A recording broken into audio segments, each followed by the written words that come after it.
La démission de François Legault fait réagir aux quatre coins du Québec. On va aller retrouver Frédérica à Saguenay, Alex à Sherbrooke, mais d'abord Maxime à Trois-Rivières. Il faut dire qu'en Mauricie, centre du Québec, la situation est quand même assez particulière parce que la CAQ a tout raflé là, aux dernières élections. Oui, exactement. Les élus de la Mauricie et du centre du Québec ont beaucoup réagi sur l'événement qui s'est produit en fin de matinée aujourd'hui. La CAQ a beaucoup fait parler d'elle dans les derniers mois dans la région, avec le ministre du Travail, Jean Boulet, qui est juste ici, mais aussi avec les nombreuses manifestations contre les projets de loi de la CAQ. Plusieurs maires et mairesses se sont exprimés sur la situation aujourd'hui, mais aussi la députée de la Violette-Saint-Maurice, Marie-Louise Tardy. On peut les écouter. Je pense qu'il est venu à la conclusion pour le parti qu'il était mieux de quitter. Et sincèrement, je ne vois personne qui est à la hauteur de M. Legault pour prendre sa place. Là, moi, je fais confiance aux élus de la région qui vont poursuivre leur bon travail. Je pense que c'était sain peut-être qu'il laisse sa place à quelqu'un d'autre puis qu'on puisse vraiment s'attarder aux vrais enjeux de la prochaine campagne électorale et non toutes sortes de décisions qui ont été prises et qui ne font peut-être pas l'unanimité. Cet homme-là a travaillé fort, il s'est toujours dévoué. Puis en politique, je sais, ça fait 36 ans que je suis là. Fait que je sais quoi. C'est pas facile d'aider les gens et parfois on se fait beaucoup critiquer. Mais je le salue pour tout son travail qu'il a fait. Mme Tardy m'a confié que M. Legault disait encore aux députés comme quoi il allait rester jusqu'aux prochaines élections, jusqu'à son annonce de ce matin.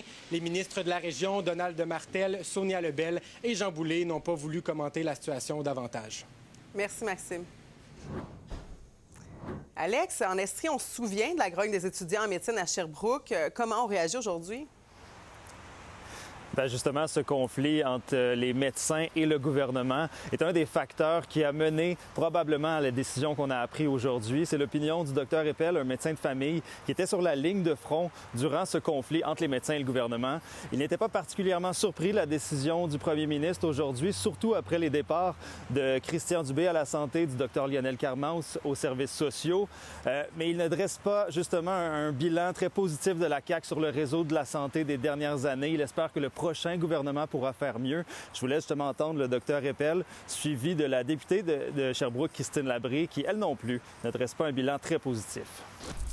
Le portrait global, c'est que François Legault et son équipe ont probablement nui au système de la santé dans les dernières années. La dernière année, avec la guerre avec les médecins, qu'il a voulu, a été très délétère pour le système de santé. Les médecins qui ont quitté, ça a été une longue guerre.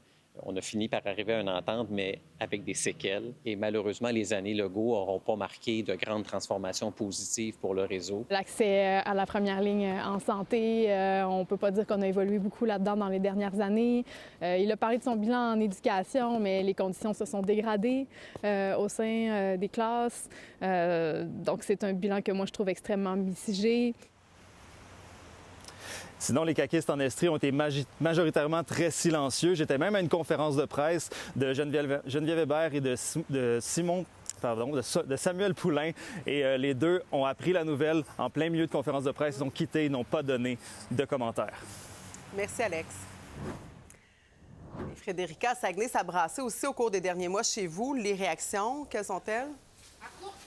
Effectivement, c'est une nouvelle qui fait jaser. Certains acteurs politiques ont accepté de commenter le dossier. Tous ont salué le courage, la bienveillance que ça prend pour se lancer dans une telle aventure, mais ont quand même remis en question certaines décisions passées, là, notamment celles en lien avec le fameux régime forestier. Ça a eu de grands impacts là, au Saguenay-Lac-Saint-Jean. Si on regarde pour l'économie de la région, je voudrais bien souligner là, des grandes avancées, mais j'en trouve pas pour le moment. Je pense que sur le plan de la politique forestière, il y avait une volonté finalement de redéfinir la stratégie et c'est un dossier qui reste à un moment donné vierge à ce moment-ci. Quand le bateau coule, c'est pas tout le monde qui a des flottes. Hein? Ça fait qu'avec les beaux sondages qu'il y a eu hier, c'est sûr que ça donne un petit coup de pied pour dire, OK, ça suffit, on passe à d'autres choses. Et on espère que ce soit nous l'autre chose. Mes attentes étaient très élevées par rapport à la CAQ parce qu'on parlait d'un gouvernement des régions. Mais évidemment, je pense qu'il y a eu beaucoup d'improvisation dans certaines décisions. Je suis également allée à la rencontre des citoyens. La plupart sont mitigés là, face au départ de François Legault. Je vous laisse entendre leur réaction.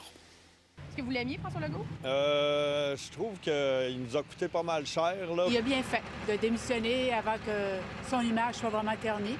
J'ai hâte de voir qui va remplacer, mais moi, j'aurais donné encore une chance. Moi, je suis content qu'il démissionne, sincèrement. Je pense qu'il a fait son temps, il a apporté ce qu'il a apporté au Québec, mais là, c'est le temps d'avoir du nouveau. Là. À noter que Marie-Claude, qu'aucun des 5 députés caquistes de la région a accepté de commenter le dossier à la caméra. Merci, Frédérica.